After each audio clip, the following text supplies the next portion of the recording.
Hello dear students, अस्सलाम वालेकुम। आज हम डिस्कस करेंगे चैप्टर नंबर 6 जिसका नाम है द किंगडम प्रोकैरियोट्स, जिसका किंगडम प्रोकैरियोट्स का दूसरा नाम है मोनेरा। इसको मोनेरा भी कहा जाता है। ठीक है, तो प्रोकैरियोट्स के बारे में आपको पता है क्या है इसके बारे में। ठीक है, pro means early, karyote means nucleus. तो ये अर्ली न्यूक्लियस में, जिसमें अर्ली न्यूक्लियस का मकसद यही है, तो इसमें न्यूक्लियस नहीं पाया जाता, ट्रू न्यूक्लियस नहीं है। ठीक है, तो ये चैप्टर स्टार्ट करते हैं। ये हमारी चैप्टर वाइज सीरीज़ चल रही है। एंट्रीज के पास्ट पेपर्स हैं 2000 से लेकर 2018 तक। ठीक है, तो ये स्टार्ट करने से पहले ये मेरा यूट्यूब चैनल है जिसका नाम है MD-CAT इनामुल हक ऑफिशियल चैनल। इसको सब्सक्राइब करें, लाइक करें, शेयर करें। ठीक है, अभी टाइम बिना गया कि हम लेक्चर को स्टार्ट करते हैं। MCQ नंबर फर्स्ट से। MCQ नंबर फर्स्ट है ये MCQ नंबर फर्स्ट स्टार्ट करें। इससे पहले जो मैं लेक्चर डिस्कस कर लिए उसको अच्छी तरह से देख लें, क्योंकि वो भी आपके काम के हैं। तो आज चैप्टर नंबर 6 है। MCQ नंबर फर्स्ट है रिगार्डिंग बैक्टीरिया। ये 2000 में आया था क्वेश्चन। इसके तकरीबन 20 MCQ डिस्कस करेंगे। MCQ number regarding bacteria. Option A cocci are rod shaped, option B bacilli are spiral shaped, option C all contain RNA, D none of these. तो इसमें करेक्ट ऑप्शन कौन सा है?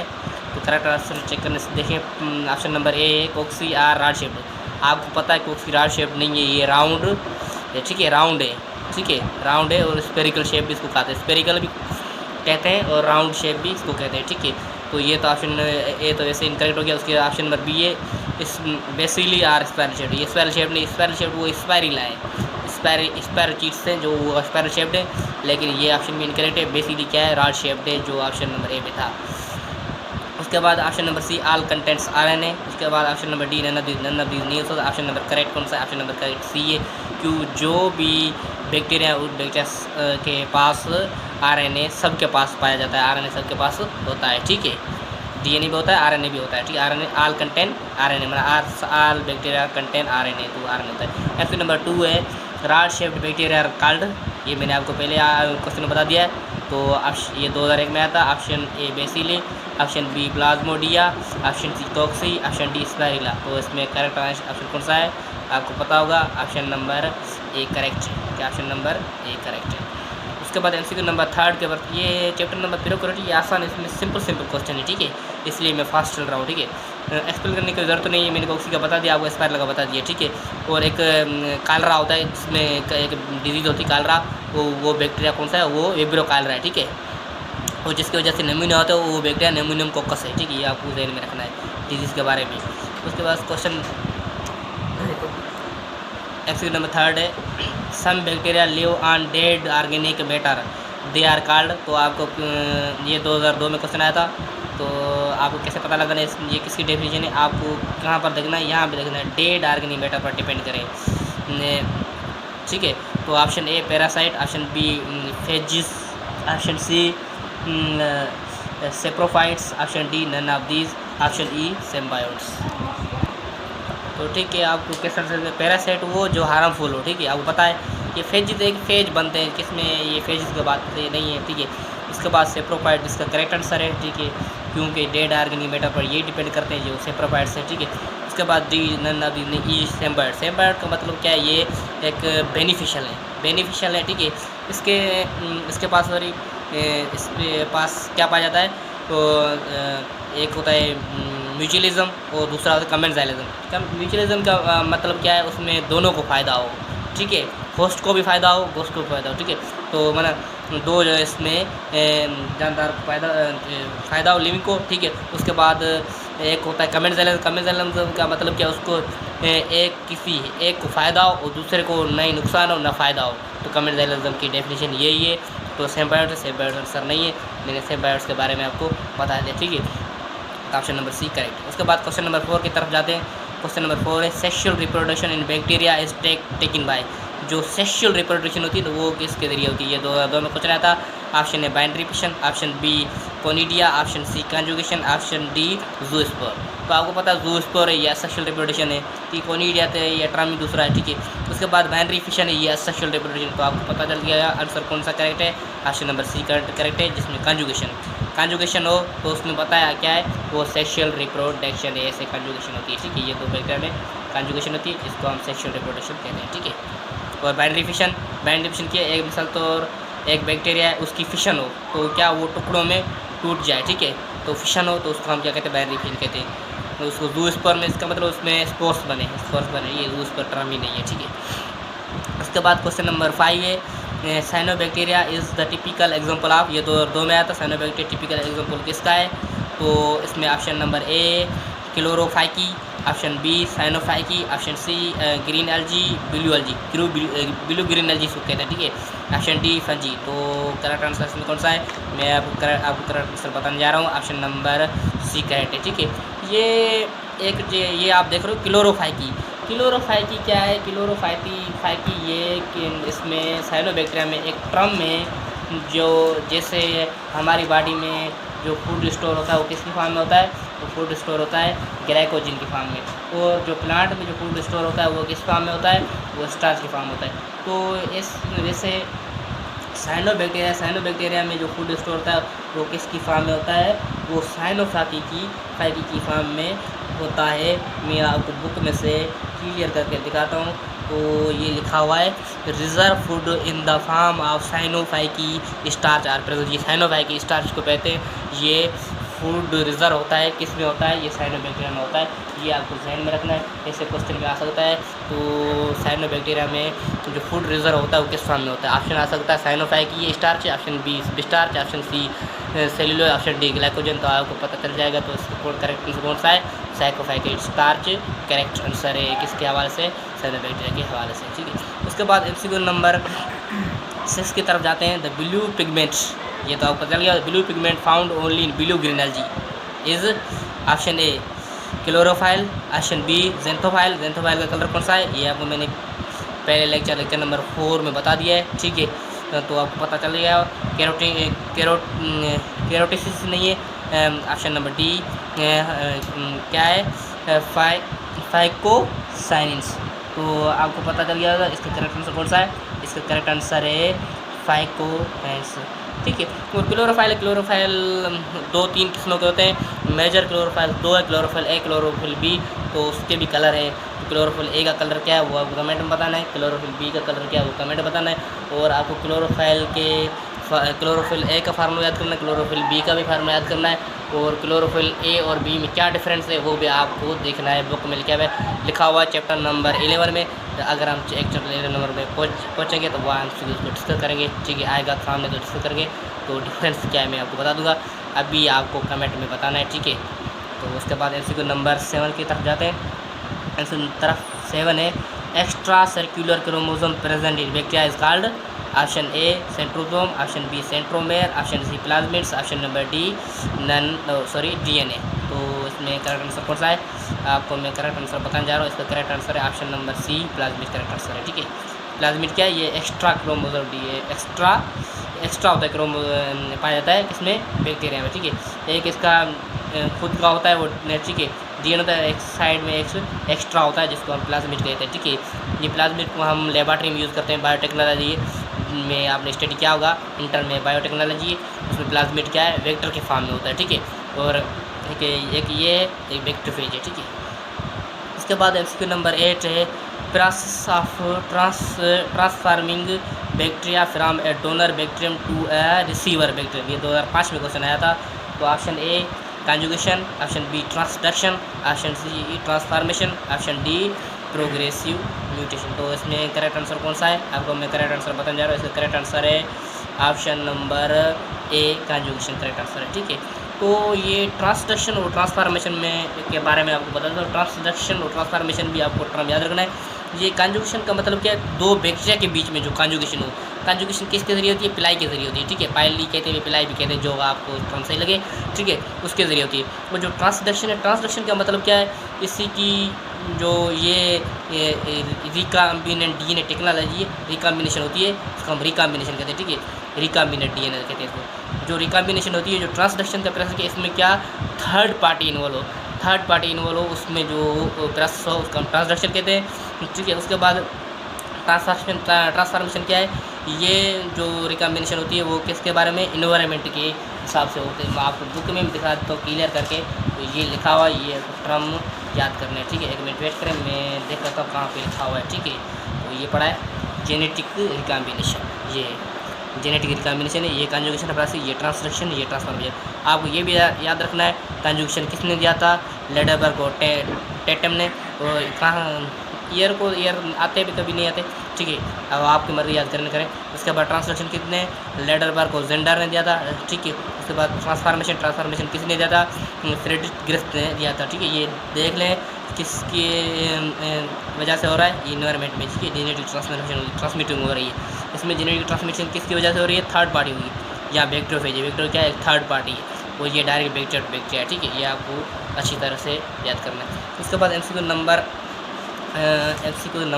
कौन सा है, एमसीक्यू नंबर 9 की तरफ जाते हैं। एमसीक्यू नंबर 9 है, 9 एमसीक्यू नंबर ये पढ़ा है, MCQ number 9, Nostoc contain following except, ये 2006 में आया था।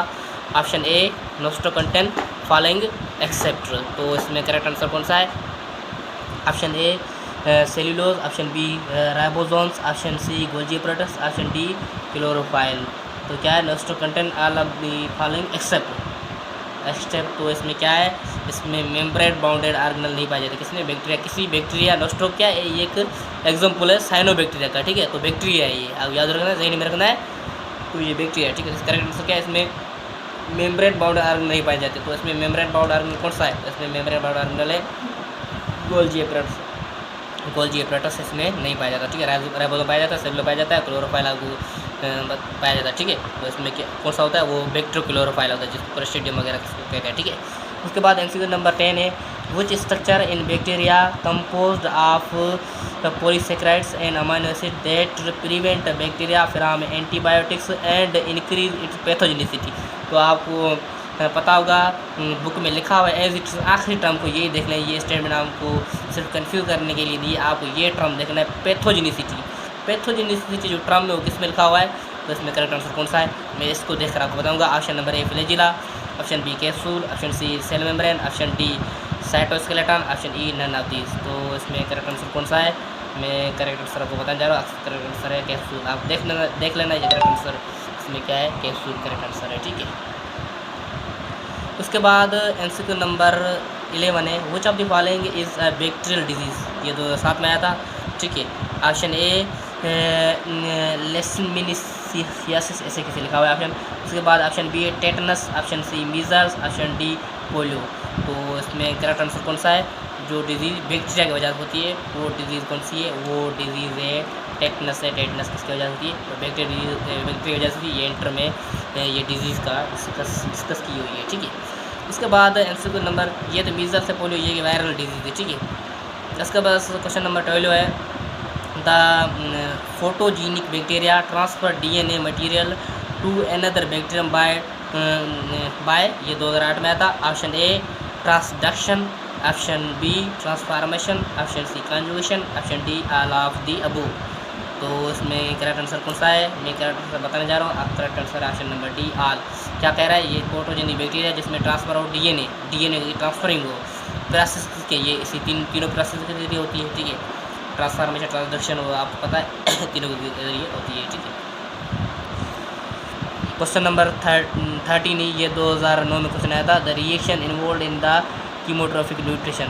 तो ऑप्शन ये सारे ऑप्शन लिखे हुए, तो इसका करेक्ट आंसर क्या है, ये करेक्ट आंसर इसका सी ए टिक किया हुआ है यहाँ, ठीक है। इसका करेक्ट आंसर सी ए, ठीक है। तो बुक में इसकी क्वेश्चन नहीं है, मैंने देख ली है, ठीक है। बुक में इसकी क्वेश्चन नहीं बनी हुई।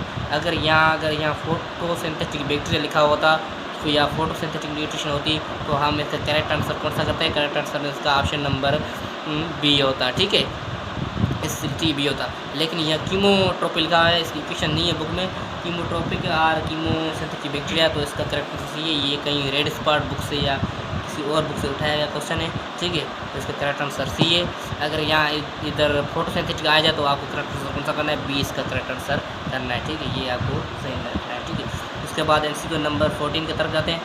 बैक्टीरियल पाइली हेल्प इन, ये 2011 में क्वेश्चन आया था, ठीक है। बैक्टीरियल पाइली हेल्प इन, ये मैंने आपको लेक्चर के स्टार्ट में किसी एक MCQ में बता दिया है। तो इसका करेक्ट आंसर कौन सा है? Option number A locomotion, option B conjugation, option C phagocytosis, option number D pinocytosis, option number E exocytosis. अगर आपने ये मेरे लेक्चर को स्किप नहीं किया होगा तो ये मैंने आपको बता दिया है। इसका करेक्ट आंसर कौन सा है? इसका करेक्ट आंसर है ऑप्शन नंबर बी कंजुगेशन। मैं एक्सप्लेन नहीं करता, मैंने एक्सप्लेन ऑलरेडी इसको कर लिया है, ठीक है। उसके बाद MCQ नंबर है, इसके बाद MCQ नंबर है MCQ number 15. The cell wall of the most of the bacteria have a unique macromolecules called. तो option number A cellulose, option number C chitin, option number C fibres, option number D fat, option number D peptidoglycan. तो ये क्या cell wall में एक most bacteria में क्या एक माइक्रोमोलेक्यूल पाया जाता है। तो वो माइक्रोमोलेक्यूल कौन सा है? तो वो करेक्ट आंसर है ऑप्शन नंबर ई, इसमें पेप्टाइडोग्लाइकेन सेल वाल में पाया जाता है, ठीक है। और वो कौन सा बैक्टीरिया है जिसकी सेल वाल में पेप्टाइडोग्लाइकेन नहीं पाया जाता? तो वो सेल वाल किसकी है? वो सेल वाल है आर्कीबैक्टीरिया की। आर्कीबैक्टीरिया की सेल वाल में ये नहीं पाया जाता, ठीक है। तो एक बात वो आपको दूसरी याद रखनी है, जिसमें क्या है, तो एक छोटे से छोटा बैक्टीरिया कौन सा वो कमेंट में बताना है, ठीक है, कमेंट में बताना है, ठीक है। ये बुक में नहीं लिखा हुआ, इसीलिए ये फेडरल या पंजाब में लिखा हुआ है, इसलिए आपसे पूछ रहा हूँ कमेंट में इसका करेक्ट आंसर आपको बताना है, ठीक, यहाँ नहीं है। उसके बाद क्वेश्चन नंबर 16 है, which of the following structure is are found, ये 2014 में था, found in generalized bacterial cell. तो option A flagellum, option B pili, option C capsule, option D cell wall, option E all of the above. ये मैंने all of the above all, ठीक है। तो इसमें करेक्ट आंसर कौन सा है? इसमें कौन सी स्ट्रक्चर पाई जाती है बैक्टीरिया में?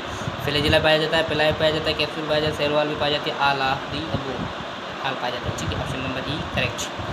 उसमें क्वेश्चन नंबर 17 है, when the tough of flagella are present at the both end in the structure of a bacterial cells, then the condition is known as। तो इस कंडीशन हम क्या कहते हैं जिसमें टफ ऑफ फ्लैजेला दो साइड्स की में पाए जाएँ? तो इसमें करेक्ट आंसर कौन सा है? Option number A atrichous, option number B lophotrichous, option number B C peritrichous, option number D amphitrichous. तो इसमें करेक्ट आंसर कौन सा है? मैं आपको करेक्ट आंसर बताने जा रहा हूँ। इसका करेक्ट आंसर है एम्फीट्रैकस को कहते हैं, ठीक है। तो मैं आपको ये सारे बता देता हूँ। अट्रैकस में जिसमें फ्लैजेला ना पाया जाए। और एक क्वेश्चन आया था 2019 में आया था, मैं यहाँ 2019 के MCQ आपको मैं इस साल नहीं करा रहा, तो ठीक है, 2019 में क्वेश्चन आया था। तो वो क्या, या ऐसे एक स्ट्रक्चर बनी हुई थी, ठीक है, तो बनी हुई थी, तो उसमें पूछा था तो ये कंडीशन कौन सी है, ये कंडीशन कौन सी है, ऐसे कंडीशन बनी हुई थी, तो ये कंडीशन कौन सी है? तो ये क्या है? लोफोट्रैकस है। अगर ऐसे होते फ्लैजेला तो हम इसको क्या कहते हैं? बायोट्रैकस कहते हैं, ठीक है, बायोट्रैकस कहते हैं। अगर फ्लैजेला एक होता यहाँ तो हम क्या कहते हैं? इसको मोनोट्रैकस कहते हैं, ठीक है। अगर ये एक बैक्टीरिया है, ठीक है, ये एक बैक्टीरिया है, इसकी तरफ से इसकी सराउंडिंग में सारी जगह भी ये फ्लैजेला पाया जाता है, हम इसको क्या कहते हैं? इसको पेरीट्रैकस कहते हैं। ये आपको टर्म याद रखने, कोई भी टर्म आपसे पूछ सकते हैं, ठीक है, इंडी टेस्ट में, तो ये आपको ज़हन नशीं करना है। उसके बाद ये सारे आपसे क्लियर हो गए। उसके बाद MCQ नंबर कौन सा है? MCQ नंबर ये 2017 में क्वेश्चन आया था। MCQ नंबर 18, 19 और 20 तीनों क्वेश्चन किस में आए थे? ये 2018 में आए थे। क्वेश्चन नंबर 18 है, which of the following endoparasites of a human replicates within a human cell? Which of the following endoparasites of human replicates within a human cell? Option A bacteria, option B leech, option C fungi, option D helminthisis। तो इसमें correct answer कौन सा है? इसमें option number A correct है, bacteria, ठीक है। ये लीच क्या एक्टोपैरासाइट है, ये फंगस में मेरे ख्याल से एक्टोपैरासाइट है फंजी, जिसमें हमें क्या होता है, ठीक है, तो एक डिजीज़ होती है जिसको हम क्या कहते हैं? रिंगवार्म कहते हैं, ठीक है। रिंगवार्म किसकी वजह होती है? वो फंगस की वजह होती है, ठीक है। हेलमिंथिसिस एक एनिमल का नाम है, ये दूसरा है, ठीक है। इसके बाद क्वेश्चन नंबर 19 है, which of the following bacteria are able to release oxygen into environment. तो option number A saprophytic bacteria, option B parasitic bacteria, option C cyanobacteria, option number D pathogenic bacteria. तो क्या यहाँ क्या कह रहा है, release oxygen into, ठीक है। तो ऑक्सीजन रिलीज किसकी वजह से होती है, वो क्या किसका काम है, वो काम है ऑप्शन नंबर सी, ये साइनोबैक्टीरिया का फंक्शन है। ये आपको अच्छी तरह से देखना है बुक से, ठीक है। उसके बाद लास्ट क्वेश्चन है, in which of the following growth phase the number of bacteria increase the most rapidly. ये भी मैं आपको बता देता हूँ, 3-4 टर्म है, वो आपको याद रखना है। Lag phase, log phase, stationary phase, उसके बाद स्टेशनरी फेज, ठीक है, या रेस्टिंग फेज होता है, ठीक है। उसका इसको दूसरा नाम यही भी। उसके बाद डेथ फेज, ई डिक्लाइन फेज। तो ये आपको पता है डेथ और डिक्लाइन सेम है, ये ऑप्शन वैसे कट गए। इसको डेथ फेज भी कहते हैं, डिक्लाइन फेज भी कहते हैं, ये दोनों ऑप्शन करके। अगर डी ई होता तो क्या है इस पर, या अगर डी और ये ई और एक ऑप्शन के साथ होते तो हम ये आंसर को देखते तो जहन लगाते, ठीक है। लेकिन नहीं लिखा हो तो आपको पता है ये दोनों नहीं है, ये ऐसे ही इनकरेक्ट है। तो ऑप्शन नंबर 3 रहेगी, कौन सा ऑप्शन, लॉग फेज और ये फेज, ठीक है। तो स्टेशनरी फेज आपको पता है, इसमें डेथ रेशो और जो रैपिड ग्रोथ हो रही है बैक्टीरिया की, इंक्रीज हो रही है, ठीक है। तो बैक्टीरिया नंबर ऑफ बैक्टीरिया बढ़ रहे हैं तो उससे क्या इक्वल हो जाता है, ठीक है। उसके बाद लेग फेज है, लेग फेज का क्या है, इसमें लेग फेज में बैक्टीरिया खुद को तैयार करता है डिवीजन के लिए, ठीक है, तो रेडी हो जाता है, ठीक है। उसको लॉग फेज है, इसमें क्या है, यही आंसर इसका करेक्ट आंसर है, इसका बी करेक्ट आंसर है, ठीक है। लॉग फेज का करेक्ट आंसर है, क्योंकि इसमें रैपिड ग्रोथ होती है बैक्टीरिया की, नंबर ऑफ बैक्टीरिया बढ़ते हैं, ठीक है। तो ये ग्राफ है, ग्राफ में से क्वेश्चन आ जाता है, ठीक है। मैंने ये ग्राफ बना लिया है, ठीक है। तो इसमें क्या है, यहाँ लेग फेज है, क्योंकि यहाँ स्टेशनरी बैक्टीरिया खुद को डिवाइड करने के लिए रेडी कर रहा है। उसके बाद ये रैपिड ग्रोथ हो रही है, नंबर ऑफ बैक्टीरिया बढ़ रहे हैं। उसके बाद ये स्टेशनरी फेज है, ठीक है। इसमें नंबर ऑफ ग्रोथ और डेथ रेशो इक्वल है, ठीक है। उसके बाद ये जो डेथ रेशो वो ज़्यादा है, रैपिड हो रहा है, किसके मुकाबले में, ग्रोथ रेट के मुकाबले में ज़्यादा है, ठीक है। तो ये आप ग्राफ अच्छी तरह याद रखना है, ये ठीक है।